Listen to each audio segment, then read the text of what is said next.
Preparado para uma história de terror? Só continue se não tiver medo, ok? Antes de começar, se inscreva para receber mais histórias. Assim você também estará ajudando o nosso canal. Agora vamos lá. Título: Casa à venda. Início. O sistema de alarme acabou de nos acordar. Por favor, Deus, não deixe essa coisa nos seguir até aqui. Eu nunca acreditei em espíritos ou fantasmas ou nada disso antes. Na verdade, eu era praticamente um ateu materialista de carteirinha desde meus tempos de faculdade, quando comecei a estudar filosofia.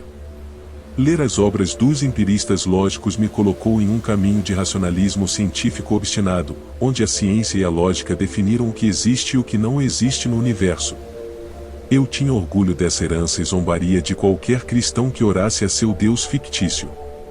Mas aconteceu que todo aquele edifício no qual eu baseava minha vida foi derrubado quando os eventos paranormais começaram. Estou me adiantando, então vou começar do começo. Minha filha mais nova, Judy, convidou algumas de suas amigas para dormirem uma noite de sábado, cerca de 2 meses atrás. Eu vi Judy contrabandear um tabuleiro Ouija para seu quarto, enquanto ela e suas amigas começavam sua noite de travessuras adolescentes. Conhecendo minhas opiniões negativas sobre o mundo espiritual, Judy tentou esconder o tabuleiro de mim, e como se fosse contrabando, mas garantia a ela que não me importava. Foi tudo uma boa diversão, pensei, e qual seria o problema se as meninas se assustassem deixando sua imaginação correr solta? Não é como se aquela merda de fantasma fosse real, certo? O primeiro problema começou por volta das 12h30. Eu estava sentado na sala de estar rindo das travessuras de Jim Carrey, enquanto a esposa já havia acenado à noite e dormia profundamente no andar de cima.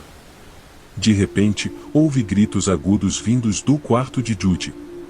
Imediatamente pensei que algo devia estar realmente errado, pois Judy costumava ser atenciosa em não fazer muito barulho durante as festas do pijama. A próxima coisa que eu sei é que Judy e suas 2 amigas saíram correndo de seu quarto, descendo as escadas e pararam ao meu lado, tremendo e quase histéricas. O que está errado? Perguntei, perplexo. Eu estava mais irritado do que qualquer coisa, mas tive que dar a Judy o benefício da dúvida. Como eu disse, ela tem sido uma criança excepcionalmente bem comportada, especialmente para uma garota de 15 anos. Minha esposa, com os olhos turvos, desceu as escadas para se juntar a nós, tão intrigada quanto eu com esse desagradável despertador. Pai, há algo no meu quarto, Judy conseguiu gritar com suas lágrimas emergentes. Ela estava claramente apavorada. O que você quer dizer com o algo? Eu respondi. Fiquei surpreso por ela ter usado essa palavra. Você quer dizer uma aranha ou algum tipo de animal? Não, pai, afirmou Judy.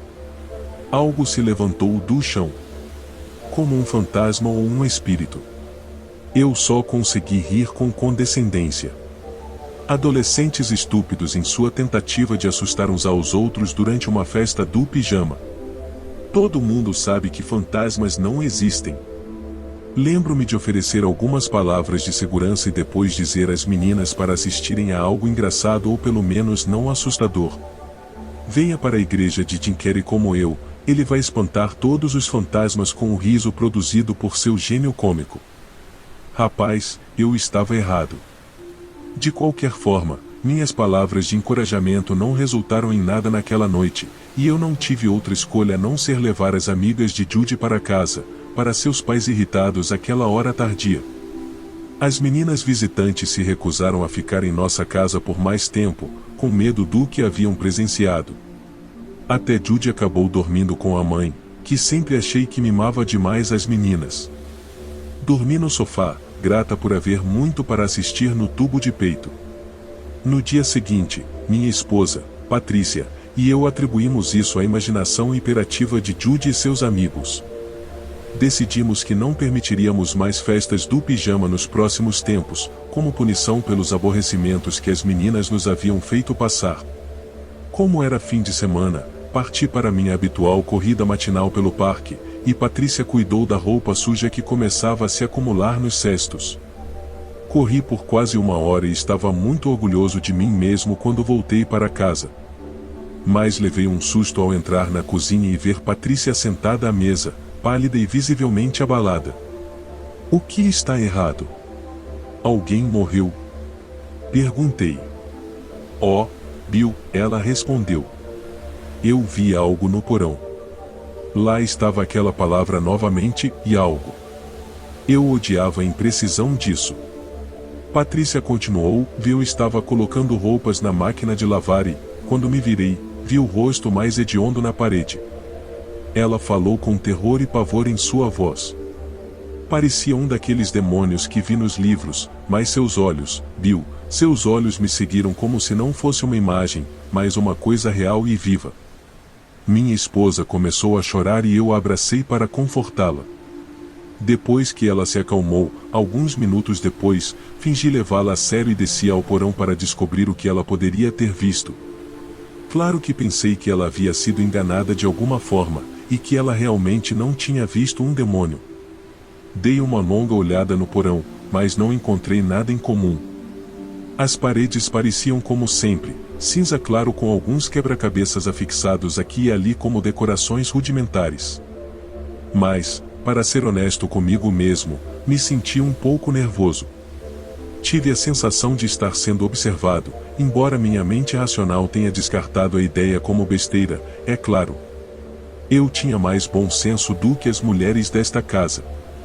A essa altura, então, minha família havia reclamado de 2 incidentes peculiares e aterrorizantes. Como o proverbial avestruz com a cabeça enfiada em um buraco para evitar ver os arredores, eu tinha certeza de que ignorar esses relatórios permitiria que eles se dissipassem. Mal sabia eu que essas eram apenas dicas do que estava por vir. O próximo grupo de problemas nas semanas seguintes assumiu a forma de eletrodomésticos e defeitos elétricos. Estou falando sobre a atividade poltergeist usual que é relatada na literatura paranormal, a TV ligando e desligando sozinha, telefonemas sem origem discernível e apenas um silêncio interminável quando atendido, e as luzes piscando em várias salas do casa, embora eu tivesse um eletricista para encontrar uma razão para isso, que ele não conseguiu descobrir. Todos esses acontecimentos não eram assustadores como tal ou mais irritante do que qualquer coisa. Sendo o campeão da ciência que eu era, tive que manter a fé de que as ocorrências eram explicáveis por meios naturais, só que levaria tempo e mais pesquisas. O otimismo ingênuo que eu mantinha desapareceu na noite de 23 de abril. Dessa vez, toda a família reunida na sala para assistir a um filme na Netflix. Foi algum tipo de drama, eu acho, mas isso não está aqui nem ali. Então, um pouco depois das 8 horas daquela noite, enquanto assistíamos ao filme, notamos que nosso gato repentinamente se ergueu sobre as pernas e assumiu uma clássica posição defensiva com todo o pelo eriçado. Olhando para um canto da sala que não continha nenhum objeto visível, ele sibilou e fez sons guturais como se estivesse prestes a ser atacado por um predador. Lembro-me que a sala estava bastante fria e que um cheiro que lembrava carne podre impregnava o ar. Essas observações só vieram a mim mais tarde porque eu estava compreensivelmente preocupado com o comportamento estranho do gato. O que está acontecendo com o gato? Patrícia perguntou alarmada. Assim que ela fez a pergunta, o gato saiu correndo da sala na velocidade da luz. Íamos descobrir a causa do comportamento do gato. Pois no canto da sala que tanto afetou o gato, vimos uma sombra negra começar a se manifestar.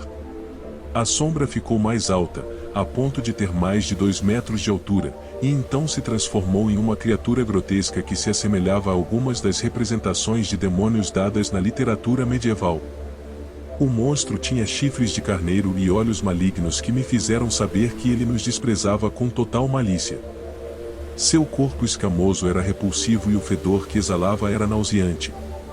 Sair, a criatura sibilou. Fiquei surpreso. Isso poderia realmente estar acontecendo? Acredito na tabela periódica dos elementos, intuei para mim mesmo. Acredito na lei da conservação da energia. Acredito nas leis de movimento planetário de Kepler. Eu acredito na teoria da relatividade geral. Eu acredito no princípio da incerteza de Heisenberg.